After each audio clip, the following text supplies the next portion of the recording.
Good morning, everybody. Happy 4th of July weekend. I'm reminded of a time about 3 decades or so ago.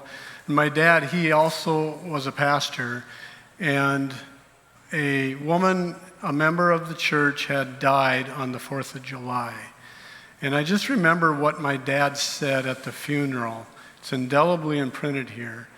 He just said, and her name was Irma, Irma has gained her Independence Day. And that made such an impression on me because it pointed to the true kind of independence. When we think of independence, we have such a vague idea of what that means. And so this morning, we're having a conversation again about the divided kingdom. And if that kingdom back then would have understood and would have recognized with their heart what God was seeking to do in their lives to bring true freedom, they wouldn't have been a divided kingdom. But as human nature goes in our sinful condition, we often choose to walk away from God, and so thereby forfeiting our independence. We're going to talk about 2 people that couldn't be any different. King Ahab, on one hand, who was known as one of the most evil kings in all of the northern kingdom of Israel. And then we have another man named Elijah, who was a prophet, somebody that's God's mouthpiece. God tells Elijah, say this, and Elijah says this. And so 2 men, very important, because one shows us how not to do it, and the other one shows us how to do it. So we're going to take a look, begin at 1 Kings chapter 16, beginning at verse 29. And this is what it says. Ahab, son of Omri, began to rule over Israel in the 38th year of King Asa's reign in Judah. He reigned in Samaria 22 years. But Ahab, son of Omri, did what was evil in the Lord's sight, even more than any of the kings before him. And as though it were not enough to follow the sinful example of Jeroboam, he married Jezebel, the daughter of King Ethbaal of the Sidonians, and he began to bow down in worship to Baal. First, Ahab built a temple and an altar for Baal in Samaria. Then he set up an Asherah pole. He did more to provoke the anger of the Lord, the God of Israel, than any of the other kings of Israel before him. 2 Kings chapter 17 sums it up this way when it comes to the idol worship that the nation of Israel succumbed to. And this is on the heels of the foreign enemy coming in, the Assyrians, and they hauled the Israelites out of Israel to a foreign land. It says this, they rejected his decrees and the covenant he had made with their ancestors, and they were despised. They despised all his warnings. They worshiped worthless idols, so they became worthless themselves. We think about that for a minute. To offend God in such a way that Ahab did, he hit the pinnacle, bringing in this foreign god that he bowed down to. And Ahab, at birth, was given intrinsic value. Why? Because he was made in the image of God. Just like all of us are created in the image of God, we have intrinsic value, unlimited value in God's eyes. And so therefore, we are assigned great value right off the bat. But when we worship idols, like Ahab worshiped idols, and bow down to that idol, we in fact are sacrificing our worth at that idol, and we become worthless too. As we think about and consider and hear what Elijah does and how God uses him and the amazing ways that God intervenes in his life, so the opposite is true of Ahab because he continues to reject God's warnings. So let's go through a few chapters in a short period of time. No, I'm not going to read all the chapters. I'm hopefully going to give you a summary of what's going on here in 1 Kings, beginning at chapter 17. So Elijah, he's this prophet from God, and he tells King Ahab that it's going to rain. Now, we have a picture up here. I'm sorry, not that it's going to rain, that it's going to be a drought. Okay, this is taken just south of St. Cloud. This is my brother and sister-in-law's house. This was taken just a few weeks ago. It's really dry down there. I don't know if they've had rain recently, but they were officially in a drought. Elijah tells Ahab it's not going to rain for about 3 years. All right? Gives him a warning. And then God leads Elijah to a brook. And this brook empties into the Jordan River. And it's crazy how God takes care of Elijah. Elijah, he drinks the water from the brook, of course, but then God commands the ravens to come and feed Elijah. Well, eventually the brook runs dry. So God leads Elijah to the next place, which is a town nearby. And there's a widow who has a son who's picking up sticks when Elijah shows up. Why is she picking up sticks? Because she's going to make a fire and she's going to bake her bread and have her final meal, and then she and her son, she believes, are going to die. And Elijah reassures her that, no, you're not going to die. And at the same time, Elijah has some water she gives him and some food. Well, all she has left is a little bit of oil and a little bit of flour. And yet, God sustains that and causes it somehow to multiply. You remember the account of the feeding of the 5,000? It sounds familiar here. In the Old Testament, we see it too. And so for days and days and days, they continue to eat, even though there's no rain and there's a drought. Well, eventually, this widow's son dies. And Elijah, again, is used by God in a supernatural, miraculous way. You can read about it in 1 Kings 17. And the son is resurrected. And so this widow becomes a true believer in the one true God. And then God sends Elijah to meet King Ahab again.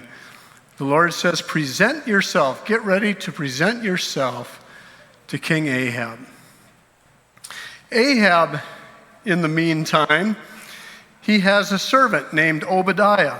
What do we know about Obadiah? Obadiah is a man of God. And yet he is a servant.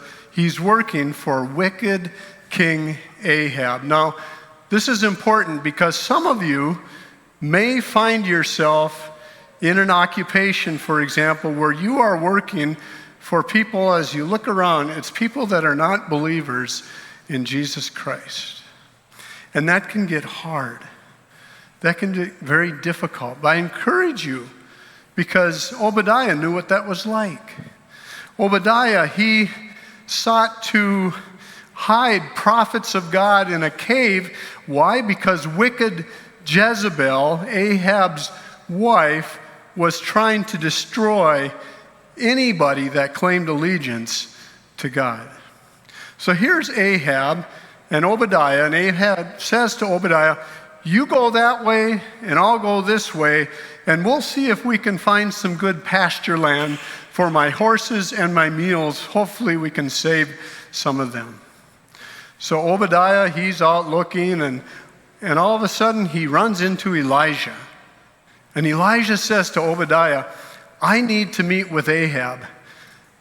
And Obadiah is thinking, man, you're crazy. I mean, he's been looking for you. He wants to kill you. And if all of a sudden I tell him that Elijah's looking for you, he's going to probably kill me too. Okay, fine. So Obadiah tells Ahab, Elijah is looking for you. And the two of them meet together. And Elijah says to Ahab, here's what we're going to do. We're going to have a showdown. We're going to have a showdown at Mount Carmel. And I want you to gather all your prophets of Baal and your prophets of Asherah. There's 850 of them in total. And I want you to meet me at Mount Carmel. And the one who sets the wood or the sacrifice, we're going to have 2 bowls. You'll have a bowl. Your prophets will have a bowl. I'll have a bowl. And the one who brings fire and sets that on fire is the one true God. And so that's what they do. Ahab gets his 850 people. Not only the prophets, but the people of Israel are there as well. All the people of Israel that they could find were at this showdown, watching what was about to take place. And so the prophets of Baal, they made this altar, they put wood down, and they cut the bull in pieces, and they start to do their chants, and they're yelling, and they're crying out to Baal. And it came to be about noontime, and Elijah, this is great, Elijah, he says, I think you need to holler. You need to holler a little bit louder. Apparently he can't hear you. Or maybe he's on vacation. Or this was the best. Maybe he went to the bathroom. I mean, we think about it. How crazy it seemed to be. And that would carry on into the evening sacrifice hour where these 850 prophets of Baal, and in fact, they would cut themselves, anything to seemingly arouse Baal's attention. And yet, there was no response. If we look at 1 Kings chapter 18, when Ahab, let's go down a couple more. One more. They raved all afternoon until the time of the evening sacrifice. But still, there was no sound, no reply, no response. Before this began, let's go back to the one before it. Yep, no, one more. I'm sorry. Okay, this is it. Elijah challenged the people of Israel before this all began, and this is really important, when he said, how much longer will you waver, hobbling between 2 opinions? If the Lord is God, follow him. But if Baal is God, then follow him. How often can we, in our lives, waver back and forth?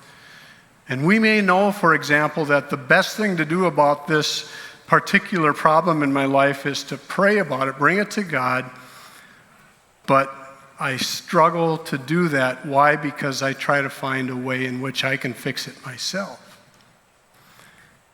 Now, it may not be such a drastic way as what we see here, but the truth of the matter is, do we always go to God first and primarily in our lives? This is the challenge for us today.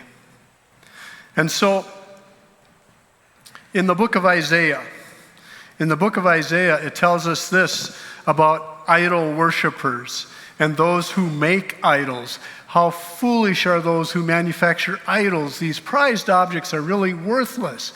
There's that word again. The people who worship idols don't know this, so they are all put to shame. Who but a fool would make his own God an idol that cannot help him one bit? I got a couple idols, potential idols with me here this morning. Probably noticed this, right? Pretty much all of us have one. And then we have some currency here. You know, in and of themselves, they're not necessarily a bad thing. We know that we can do good things with this. We have Bible apps on it, for example, and there's all kinds of good ways that we can, do life, I guess. And as far as money goes, we can do many great things. It's a tool. It's a tool. It's neither good nor bad, but of course, here's the question. If it can be a potential idol in our lives, this is the question to answer is, does it control you or do you control it? And if I'm being influenced more by this than I am with this, that's a potential idol in our lives. We need to come to grips with those kind of idols. I don't know for you, maybe it's success, the idea of succeeding in life, or maybe it's addictions in its many different forms and you just can't break loose from those addictions. Maybe it's ego and the desire to be noticed. Or maybe you're thinking to yourself, I don't really have any idol in my life, but I just sometimes struggle to hear God's voice. Back to the Mount Carmel scene, where there was no response from Baal. Okay, so Elijah says, all right, bring me some water. So while they were getting water, he takes 12 stones, representative of the 12 tribes of Israel, and he builds this altar. And then he digs a trench around the altar and places the wood right there to place the bowl, the pieces of the bowl on the wood. And he asks, when they come back with the water, to drench it. In fact, the trench that's dug around this altar is filled with water, so everything is wet. Have you ever tried to start a fire with wet wood? Doesn't work very well. Elijah made sure that there's no way that this wood was going to start on fire. And then he prays this prayer in chapter 18, beginning at verse 36. At the usual time for offering the evening sacrifice, Elijah the prophet walked up to the altar and prayed, O Lord, God of Abraham, Isaac, and Jacob, prove today that you are God in Israel and that I am your servant. Prove that I have done all this at your command. O Lord, answer me so these people will know that you too, O Lord, are God, and that you have brought them back to yourself. Immediately the fire of the Lord flashed down from heaven and burned up the young bull, the wood, the stones, and the dust. It even licked up all the water in the trench. You know, there must have been some people in that crowd that day that at that point were recalling, this is the same God that delivered our ancestors out of Egypt and caused the sea to build a wall so that they could cross over. And when all the people saw it, they fell face down on the ground and cried, "The Lord, He is God. Yes, the Lord is God." And then Elijah commanded, "Seize all the prophets of Baal. Don't let a single one escape." So the people seized them all. And Elijah took them down to the Kishon Valley and killed them there, 850 of them. Are you glad that God doesn't deal with us in that specific way today like he did to those prophets of Baal? We serve a God who is perfectly just and who is perfectly gracious and merciful. And that day, the eyes of those Israelite people were opened when they recognized the one true God. So now, Elijah tells Ahab, "Now would be a good time to go get something to eat, Ahab, because it's going to start raining really hard pretty soon." Elijah goes up to the top of the mountain along with his servant.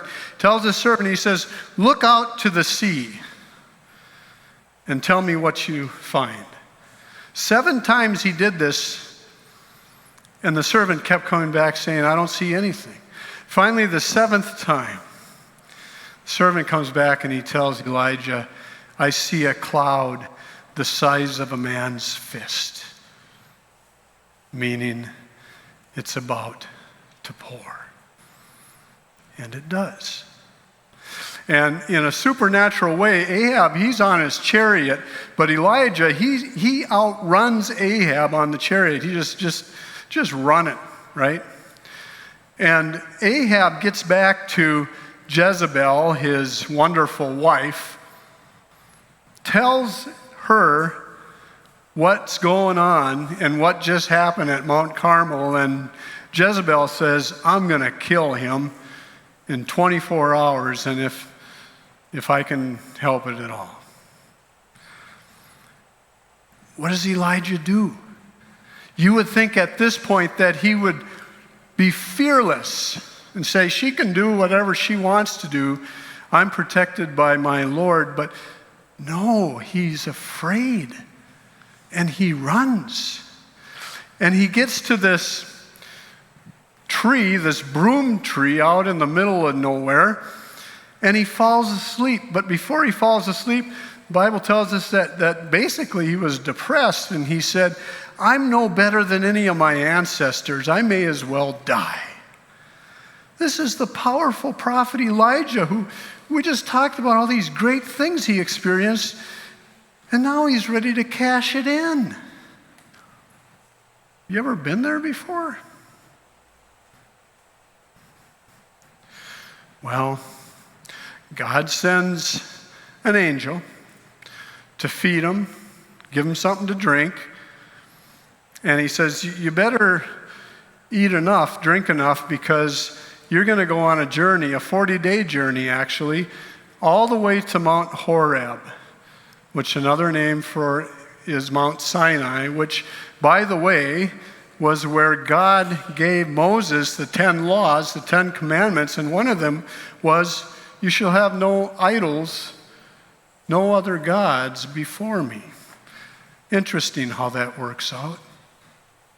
So Elijah, he hides in a cave, and God visits him in an amazing way again.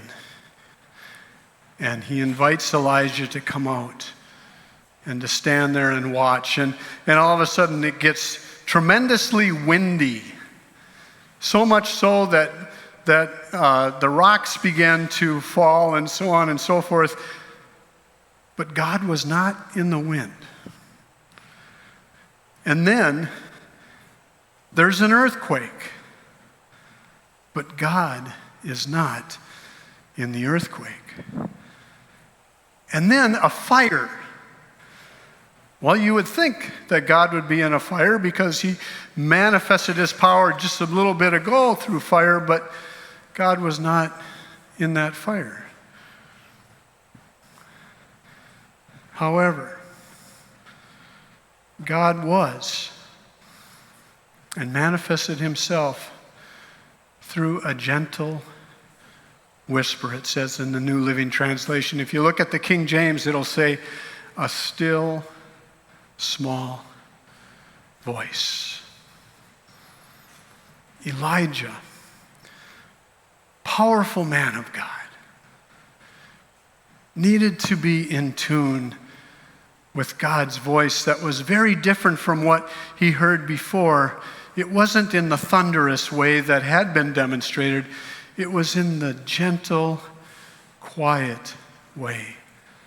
And he needed to be reminded, Elijah, you're not alone. In fact, tells us here in the 19th chapter, the 18th verse, yet I will preserve 7,000 others in Israel who have never bowed to Baal or kissed him. See, God has his people everywhere. Elijah thought he was all by himself. And I guess who could blame him? And God reassured him, I've got people that have not bowed their knee to Baal. And he had more for Elijah to do. If we look at the New Testament, it says something about bowing down. In Philippians chapter 2. Philippians chapter 2, we read these words.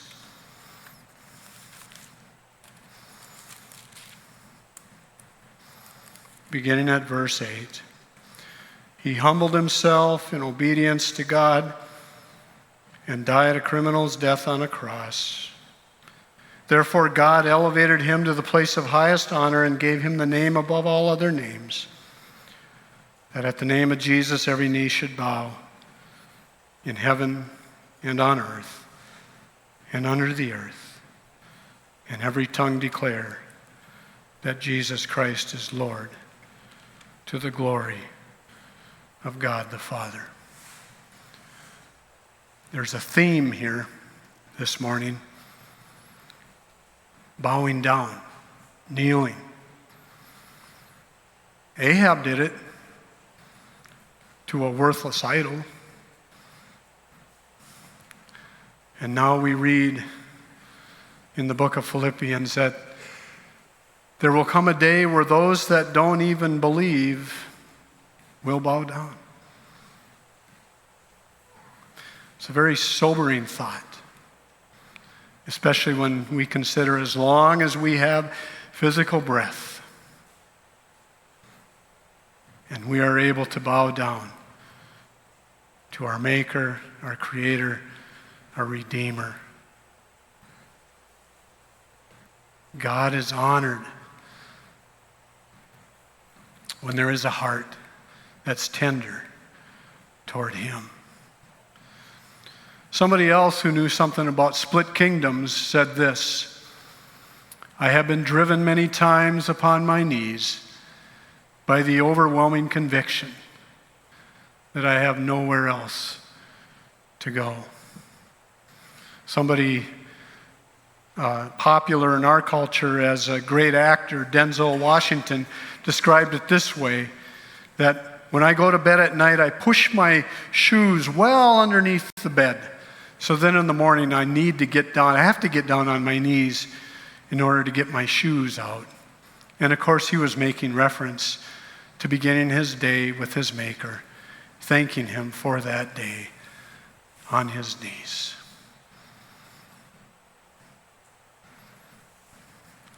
Bowing down to a worthless idol, we surrender, we give up our worth. For what? But when we bow down before the one who gave us worth in the first place, we secure our worth because of Him. Actually, He secures our worth because of what Jesus did on the cross for us, because we were worth it to Him. we're going to take a moment.